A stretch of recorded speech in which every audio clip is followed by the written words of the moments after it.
So welcome to the first edition of the RCA training show. For those of you who are new to the channel, I'm going to be your host, Cam Nichols.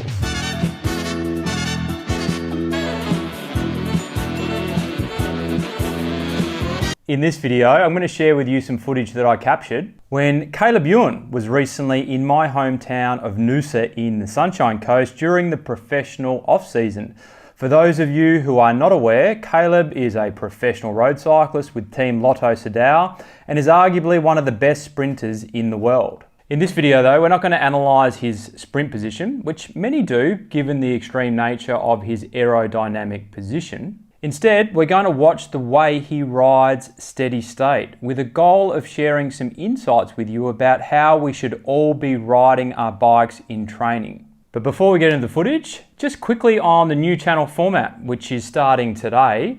On Wednesdays, that's Aussie time Wednesdays, which is today, it's going to be the RCA training show, specifically dedicated to training and road cycling equipment reviews. On Fridays, it will be more casual, where it will be more of a vlog style, where I will share with you what it's like mixing bike riding and racing with a busy family lifestyle. By having two separate days dedicated to different styles of content that I like to create, it just enables me to set an expectation with you, the audience, about what you can expect from me on both Wednesday and Friday. Now, if you're new to the channel and all that sounds up your alley, please don't forget to subscribe below and also hit the bell notification if you want to be alerted when I publish a video. So let's get into this one. So here we are riding along David Low Way in the Coolum area in the Sunshine Coast in Australia. Just note that I will skip forward and pause the footage at times just so we can make the most of our time together today.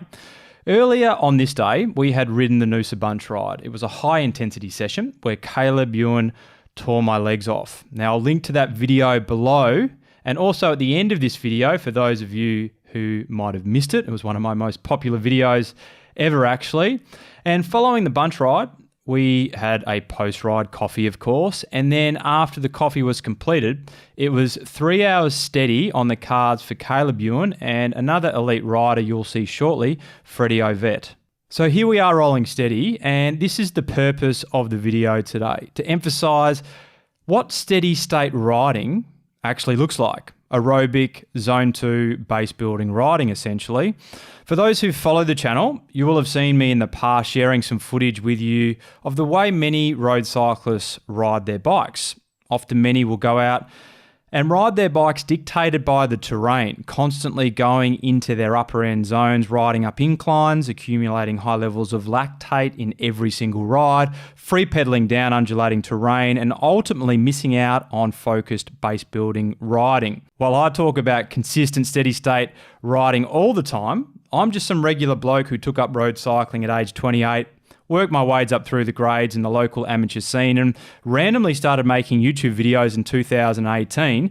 Yes, I've recently become a road cycling coach, but I know there are many people out there that are like, who is this Aussie YouTuber? So to prove my point to any naysayers out there, we are watching one of the top paid professional road cyclists in the world here, riding their bikes steady state.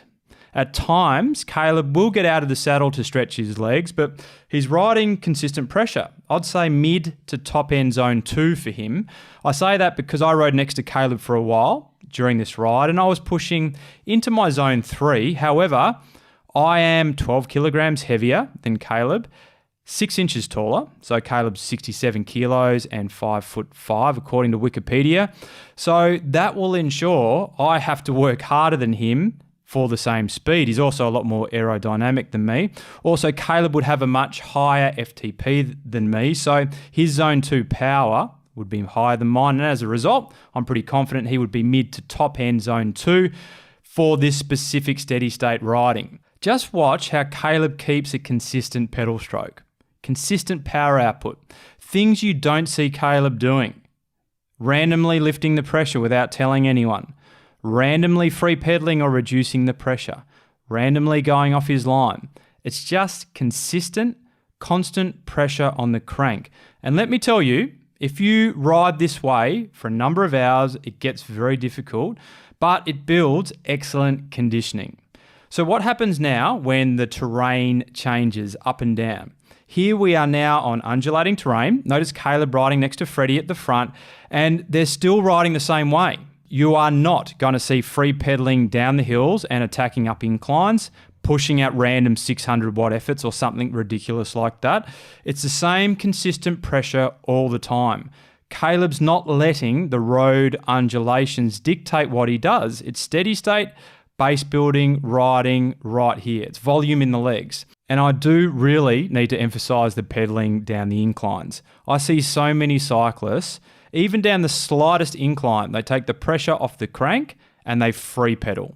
If you're training and working specific systems, free pedaling does absolutely nothing for you. It just teaches you bad habits, so there's no need to do it unless, of course, you're descending down a serious hill or mountain. At times during the undulating terrain, the hill becomes a good opportunity to stretch the legs, get out of the saddle, and it's kind of hard not to increase the pressure ever so slightly when the road heads up. But it's controlled here. It's not a 600 watt attack. Yes, you can see my wattage momentarily going above 400 watts, but keep in mind, I'm behind pro cyclists. They're a lot lighter and aerodynamic than my 79 kilogram frame. So Caleb and Freddie are probably pushing slightly into their top end zone 3 as they stretch their legs here. So we finished the ride, heading for my third coffee for the day, of course, and Caleb and Freddie disappeared, but Caleb kindly offered for those who had been riding with him that he would be heading out tomorrow, and if anyone wanted to join, to meet at the coffee shop the following day at 6:30 a.m. And guess what? He informed everyone and set the expectation that he needed to incorporate some structured efforts for a specific period of time. So in other words, Caleb was saying, join me for a roll, be aware that I'll be ripping it to shreds in a structured manner for an hour or so, and then we'll ride steady state. Consistent and predictable riding. So that's how pro cyclists do it, like Caleb Ewan. When they ride their bikes at high intensity, they'll set an expectation with their training partner if they're with one. They'll then go out and do their high intensity in a very structured manner for a specific period of time. And then when they're done with their high intensity, they'll ride consistent, constant pressure. None of this random doing 400-500 watts up a hill just because it's a hill, or coasting down the other side of a hill, free pedaling just because it's a decline. It's consistent pressure on the crank at all times. Now, if I would take a guess, I know there would be a number of you out there that would probably ride pretty sporadically, like I've described in this video. I know that because I see it all the time and I used to do it myself. I guarantee though, if you start to implement a more consistent way of riding in your training, as I've described in this video, you're going to see a significant improvement in your own road cycling performance. And if you're after more information on how you can take your road cycling performance to the next level, I have a free training, which I'll link to below, and I'll catch everyone in the next video.